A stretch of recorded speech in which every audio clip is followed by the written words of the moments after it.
Hello my friends and welcome. I just finished my stream. It was dedicated to the elections in Hungary, and the great news, TISA party, which is the opposition party to Orban's Fidesz, they won the constitutional majority. Let me show you the official website. Here we have the map of the parliament itself. 138 seats TISA secures with 98.67% of the votes being processed. So just a little bit more than 1% of the votes should be counted, but the ratio is already visible. The constitutional majority is 133 seats. Here there are 138, and there is no variant for TISA to lose the constitutional majority. It will be a major force in the Hungarian government. So Fidesz not only loses the election, but the system that was created by Orban and was working for 16 years is completely being dismantled. And of course, Hungary will be changed. Well, TISA party, I would say it's not an ideal party, right? But the main goal was to get rid of Orban. Hungarians, they got sick and tired of him, and TISA was a consolidation force of entire opposition. And I guess some of the opposition parties, they even didn't take the part in elections because they wanted TISA to get more of the votes, and this strategy worked. So Orban will secure just around 27% of the parliament, which is not enough for anything. And TISA will be capable to perform constitutional reforms. One of those reforms was the limit for the time for the prime minister to take the position to 8 years, not more. So twice less than Orban was in power for 16 years. And I was kind of afraid about one thing. I was sure that Orban would lose. Yeah, I was absolutely 100% sure about it. But I was like concerned, not afraid, but concerned that Orban would say, as Donald Trump in 2020, rigged elections, I do not recognize the results, and let's go to the squares, to the streets, we're going to protest. And that could start some of the internal clashes within society of Hungarian people. But no, Orban, surprisingly, he went out openly to the people and said, we lost the elections and it's up to the new government to guide the country somewhere. So he recognized the defeat, and I may say thank you, Orban, for that, at least. Yeah, you are a freaking bastard. And Orban, after all, shows that he is capable to recognize the defeat. Unlike Donald Trump, by the way. Donald Trump never recognizes his defeats. Orban, he did it, and it opens a window for the peaceful transition of the power. It's gonna be 100% peaceful. And people, they're dancing now in Budapest. I saw all of those videos. We streamed those on my channel. By the way, guys, again, follow me on Twitch. The Twitch is called Captain Danny, and my another channel is called Captain Danny, so I stream simultaneously on both of those platforms. Yeah, dual streaming is accessible from my personal computer, and also sometimes I live stream with my phone. But I try to do it every day. So thank you for your support, and it's the part of my online career, also the streaming career. I really like the streams because there I may communicate with you directly. On the live chat, I'm really into the comments. I read the comments.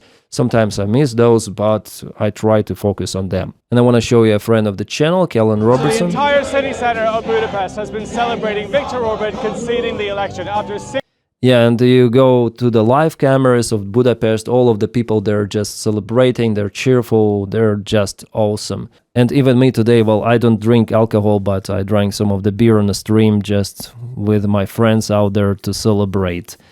Yeah, this is great achievement for Hungarians. They show the strength of the nation, you know. They were intimidated, definitely. They were pushed by Putin with corruption schemes, and Orban was feeding from the Russian regime. Plus, there was a landing operation across the ocean. J.D. Vance was sent to call Hungarians to vote for Viktor Orban, but it worked vice versa, and people understood that, oh my God, we're under influence.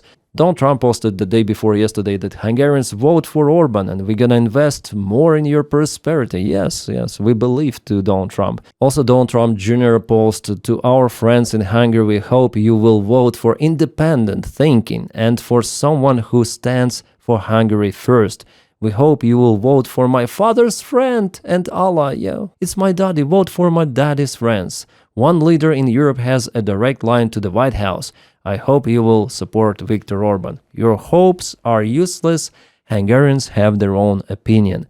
They vote for different candidate, not the one who is in corrupt schemes, but the one who exposed those from inside. Because Peter Magyar, the leader of this party, he was inside the Fidesz party before, and he walked away from Fidesz, exposing them definitely, with the tapes, with actual documents proving the corruption.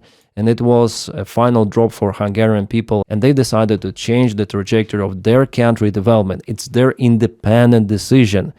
They tried to influence them, maintain Orban, but no, Hungarians, they showed, can I show it, to Russia, to the current White House administration, and to Orban personally, that go, get lost, we have our own opinion. And Hungary is not a big country, it has not the population of Germany or France, but Hungarian people really show that they have a character, and they want to stay within the European Union family.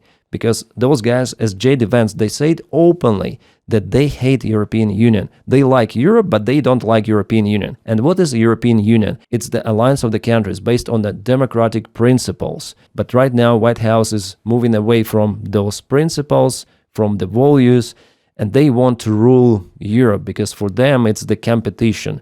Europe has way more people than in the United States. Europe has good perspectives, economy, industry, so it's the competitor, and they want to get rid of that. And Hungary was like this internal leverage that was used by Putin and by Trump to destabilize Europe. So basically the goal of those mega corporations in the United States and Russian regime is kind of similar relative to Europe. That's why Europe should be more independent, and I really like that Hungary is no longer a threat for democracy.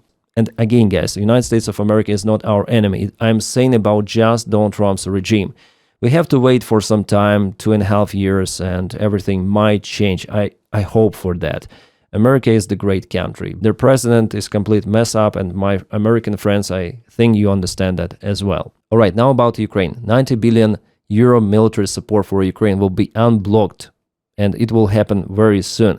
There is also the question about Slovakia, but Slovakia is very dependent on European money as the part of the European Union. They are less into the corruption schemes with Russia, well, still they're represented, but not at the scale as it was in Hungary. Orban's regime allowed itself and Hungary not to receive around 16 billion euros for economy support by not applying democratic reforms to its country. But in Slovakia, it will not work. So European Union and the European Commission has more leverage on Slovakia. And that's why I don't think that Slovakia will block, after all, the military support for Ukraine and all of those sanctions packages. Plus, at least before, Fico told that Slovakia will win more if Ukraine joins the European Union than not to join the European Union. It was Hungary that was blocking the European Union accession initiatives, not any longer. The second big thing that Hungary may play the role for logistic center for Ukraine, like for example Poland or Romania. So it will be okay to transfer some of the ammunition via Hungary. Plus I hope that Hungary will not intimidate Ukraine with the Druzhba pipeline by threatening to cut electricity or diesel. So I hope we left it in the past with Orban. So what had happened is the absolute positivity and I would say the best event so far this year in political spectrum and international affairs. Hungarians, they showed their might. Hungarians, they showed their spirit. Small nation, I already mentioned you, yeah? They did not only get rid of Orban, but also of Putin's influence and Trump's. Very powerful nation. Hungarians, you're just awesome. And I would say it's the role model of entire Europe of how to behave and change the power if you really don't like it. I was sure about the victory, but with this landslide, with the constitutional majority, it opens so many perspectives for Hungarian people. I just hope that this party and Peter Magyar himself as leader, they will not waste this trust of Hungarians and they will lead the country for prosperity, for real reforms. And I hope that Hungary will be at the same level as the top economies of the European Union. With that change. Guys, those elections were the most important for Europe. For the last few years, there was the trend of Urbanization of Europe. I called it on my channel multiple of the times. With the previous elections in Romania, yeah, it was the trend of the far-right parties, those populists to take some of the votes, and AfD is also getting more popular. Well, Hungary shows the different trend, and I hope that this trend will prevail. And here's a lot about far right or far left, because they're the same. They obtain the same money from Russia also, and it was proved. And many of the journalist investigations, they show that. So Hungarians, once again, you're awesome, and fantastic day, fantastic event. I hope you'll celebrate, and seeing not just Hungarians celebrating it really shows how important it was for everyone, for Europe especially. Well, guys, that's all I want to say for today. Please support my job on Patreon. The link for it is in the video description right below, or you may join membership of the channel by pressing button join. And as usual, press like to this video and subscribe for the channel. We're on the way to reach 1 million subscribers. It's awesome. Also follow me on other platforms like, for example, Twitch and other YouTube channel if you really into my trash content. I call it trash because it is a side of political reviews usually, and a side of aviation topic. Well, there you may follow me, and we are more in communication. Guys, I wish you all a peaceful sky wherever you are, and have a great time.